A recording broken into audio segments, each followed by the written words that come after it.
Chapter 12. Lavender. In the middle of the first week of Matilda's first term, Miss Honey said to the class, "I have some important news for you, so listen carefully. You too, Matilda. Put that book down for a moment and pay attention." Small, eager faces looked up and listened. "It is the headmistress' custom," Miss Honey went on, "to take over the class for one period each week. She does it with every class in the school, and each class has a fixed day and a fixed time. Ours is always 2 o'clock on Thursday afternoons, immediately after lunch. So tomorrow at 2 o'clock, Miss Trunchbull will be taking over from me for one lesson. I should be here as well, of course, but only as a silent witness. Is that understood?" "Yes, Miss Honey," they chirped. "A word for a warning to you all," Miss Honey said. "The headmistress is very strict about everything. Make sure your clothes are clean, your faces are clean, and your hands are clean. Speak only when spoken to. When she asks you a question, stand up at once before you answer it. Never argue with her. Never answer back. Never try to be funny. If you do, you will make her angry, and when the headmistress gets angry, you had better watch out." "You can say that again," Lavender murmured. "I am quite sure," Miss Honey said, "that she will be testing you on what you are meant to have learned this week, which is your 2 times table, so I strongly advise you to swallow it up when you get home tonight. Get your mother or father to hear you on it." "What else will she test us on?" someone asked. "Spelling," Miss Honey said. "Try to remember everything you have learned these last few days. And one more thing. A jug of water and a glass must always be on the table here when the headmistress comes in. She never takes a lesson without that. Now, who will be responsible for seeing that it's there?" "I will," Lavender said at once. "Very well, Lavender," Miss Honey said. "It will be your job to go to the kitchen and get the jug and fill it with water and put it on the table here with a clean empty glass just before the lesson starts." "What if the jug's not in the kitchen?" Lavender asked. "There are a dozen headmistress jugs and glasses in the kitchen," Miss Honey said. "They are used all over the school." "I won't forget," Lavender said. "I promise I won't." Already, Lavender's scheming mind was going over the possibilities that this water jug job has opened up for her. She longed to do something truly heroic. She admired the older girl, Hortensia, to distraction for the daring deeds she had performed in the school. She also admired Matilda, who had sworn her to secrecy about the parrot job she had brought up at home, and also the gray hair oil switch which had split her father's hair. It was her turn now to become a heroine, if only she could come up with a brilliant plot.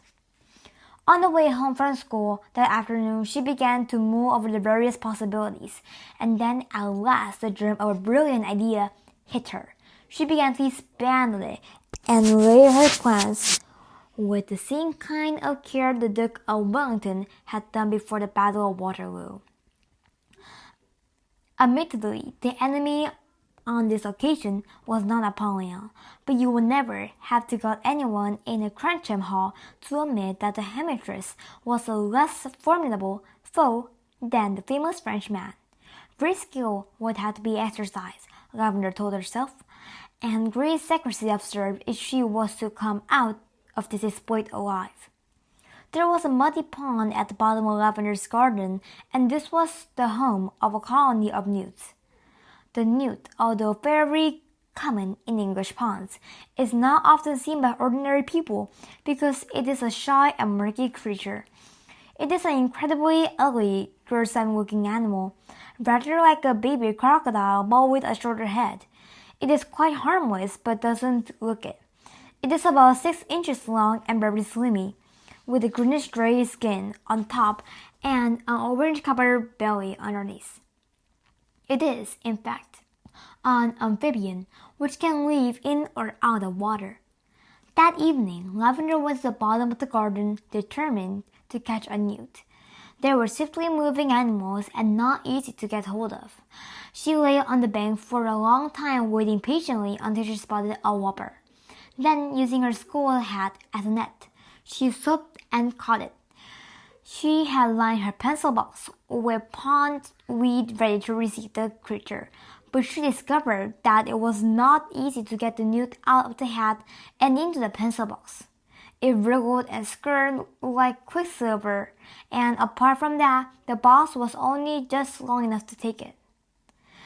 When she did get it in at last, she had to be careful not to trap his tail on the lid when she slid it closed. A boy next door called Robert Entwistle had told her that if you chopped off a newt's tail, the tail stayed alive and grew into another newt 10 times bigger than the first one.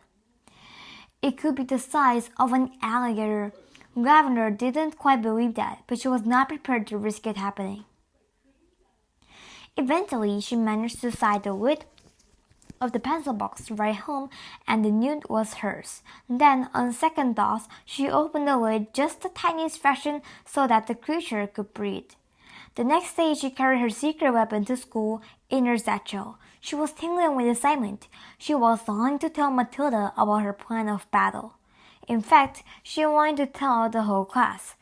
But she finally decided to tell nobody. It was better that way, because then no one, even when put under the most severe torture, would be able to name her as the culprit. Lunchtime came. Today it was sausages and baked beans, Lavender's favorite, but she couldn't eat it. "Are you feeling all right, Lavender?" Miss Honey asked from the head of the table. "I had such a huge breakfast," Lavender said. "I really couldn't eat a thing." Immediately after lunch, she dashed up to the kitchen and found one of the Transfers' favorite jugs. It was a large bulging thing, made of blue glazed pottery. Lavender filled it half full of water and carried it, together with a glass, into the classroom and set it on the teacher's table.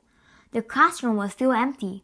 Quick as a flash, Lavender got her pencil box from her satchel and slid open the lid just a tiny bit. The newt was lying quite still. With great care, she held the box over the neck of the jug and pulled the lid fully open and tipped the newt in.